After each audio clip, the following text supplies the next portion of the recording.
নানা কারণে সংস্কার নিয়ে সরকার চাপে রয়েছে, তবে আইএমএফ-এর চাপিয়ে দেওয়া কোনো কিছু নেওয়া হয়নি।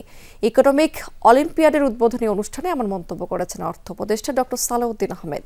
তিনি জানিয়েছেন, অনেকেই ট্যাক্স কমিয়ে দেওয়ার কথা বলছেন, কিন্তু দেশের কথা ভাবছেন না কেউই। 65% পর্যন্ত বিদ্যুৎ সাশ্রয়ী হাইসেন্স এসি। হাইসেন্স অলিম্পিয়াডে 20,000-এরও বেশি শিক্ষার্থী অংশ নেন। আলোচকরা বলেছেন, আওয়ামী লীগ সরকারের আমলে অর্থনীতি পরিচালিত হতো নীতির বাইরে থেকে। ব্যাংক লুটের সাথে দখল করা হয়েছে ব্যবসার বড় অংশ। ব্যাংকিং খাত স্বাধীন ছিল না, জোর করে ঋণ দেয়া হতো বড়দের। দুর্নীতির কারণে দেশের অর্থনীতি নিয়ে দুশ্চিন্তার ভাঁজ কপালে পড়েছিল। এমন অবস্থায় অন্তর্বর্তী সরকার দায়িত্ব নিলে ঘুরে দাঁড়াতে শুরু করে অর্থনীতি। নতুন আশা দেখেন বিনিয়োগকারীরা, ব্যাংকিং খাতে ফিরছে এখন সুশাসন।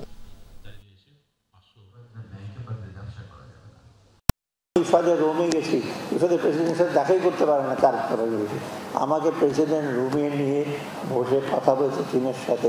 কয়েকদিন পরে দেখলাম উনি বলছে বাংলাদেশকে আমরা একটা প্রজেক্ট $70 মিলিয়ন দেবো। আমি বলছি আমার কিছু টাকা পয়সা দেন না, একটা প্রজেক্টে ওয়ার্ল্ড ব্যাংকের কিছু দেন, এডিবি মানে ইশারা আর বিভিন্ন অর্থাৎ বাংলাদেশের রেপুটেশন যদি আমরা যারা দেখেন বাংলাদেশ চলছে না, বাংলাদেশ খারাপ করছে, এরা অথর্ব লোক, ঠিক আছে বলেন আমরা করেছি, কিন্তু এই জিনিসগুলো বাইরে কিন্তু খুব ভালো প্রচারণা দেয় না।